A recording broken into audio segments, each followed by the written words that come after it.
My name is Savannah Mall, and for my pathology project, I did tetralogy of Fallot. Tetralogy of Fallot is a heart defect, so it is shown on a chest x-ray. It usually affects infants. The two projections that this pathology is shown on is an AP chest and a lateral chest. So before I bring my patient into the room, I would make sure everything is set up. I have my holder here, or under it, I have my tube, a minimum of 50 to 60 inches. So I will go ahead and bring my patient in.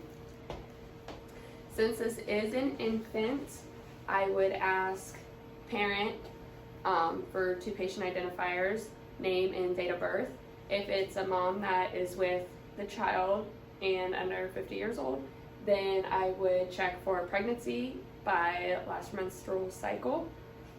I would remove any clothing on the infant that would be in the way of the lung field. So once I bring the patient in, I shut the door, ask what symptoms have been going on and why we are doing this chest x-ray. If the child is having difficulty breathing, fever, cough, any previous surgeries to the chest or heart or lung conditions. If yes to anything, then when the symptoms started, if they've been getting worse, when any surgeries have been done. I would explain to the parent how the exam will be done, that we will lay the infant on the table and strap them in, and I may need the parent's help. So I'll go ahead and lay the infant onto the table here. I make sure the IR is 2 inches above the shoulders. I center at the mammillary line and make sure I'm at the mid-sagittal plane. I would have mom hold the baby's arms up, and I would go ahead and strap the infant down. I go around the waist to make sure there's no rotation or movement, and then I go around the legs.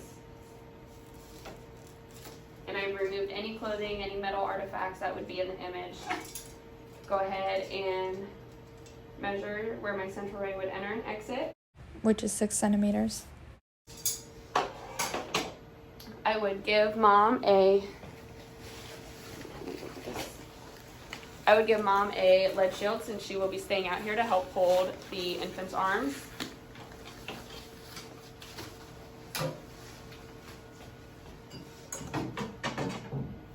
And I would collimate to the area of interest of the chest with a penny's width around. Give a little bit more just in case the child moves. Raising the infant's arms gets the scapula out of the lung field. I would place a lead shield on the child's waist to shield the gonads from any extra radiation. I place my lead marker in the light field. I'm going to use my left on the left side above the shoulder. So when I go to take the exposure, I step behind the wall, and that's when I would watch for the child's chest to rise, and once they take a full inspiration, I expose, or if they're crying, I wait until they do a full cry, and their chest rises all the way, and expose. From an AP chest, I will now do a lateral. So for a lateral projection of the chest, I would roll the infant up on its side, and I am going to have their left side down. Everything else stays the same. Mom's going to hold the infant's arms in front of them and kind of up. So the arms are in the lung field. I will measure, and it's 9 centimeters. I I'm measuring around the chest where the central ray will enter and exit. I make sure my central ray is at the mid-coronal plane and centered at the inferior angle of the scapula.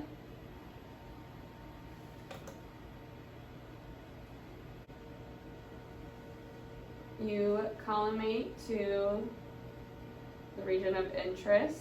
Make sure there's light projected behind the back and some in front, about a penny's width.